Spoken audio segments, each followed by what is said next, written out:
கொடுங்கன்னு. தகப்பன் வந்து சேரில் இப்படி உட்காந்துருந்தார்.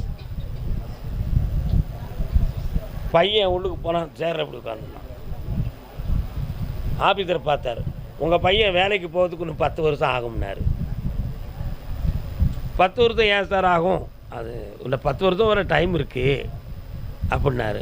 வயது பெருமை சார், போனால் போகுது இப்போ என்ன? ஏன் சார் இப்படி சொல்கிறீங்க? அவன் வந்து உட்கார்ந்த செய்திலே அவன் விளக்கம் தெரிஞ்சுதுன்னார் அவர். அந்த நிற்கிற பார்வனையும் உட்கார்ந்த பாவனையினுமே ஒரு மனிதனுடைய மனதை என்ன செய்யலாம், புரிந்து கொள்ளலாம்.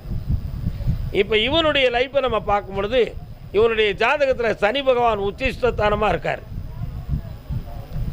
இவன் அவன் இஷ்டத்துக்கு நம்மளை வழி நடத்துறதுக்கு அறிவுரை சொல்லுவான். நம்ம ஒரு விஷயத்தை சொன்னோம்னா அதுக்கு உடனே கட்டுப்பட்டு நிற்க மாட்டான். இதே மாதிரி தான் அவனுடைய எதிர்காலமும் இருக்குது.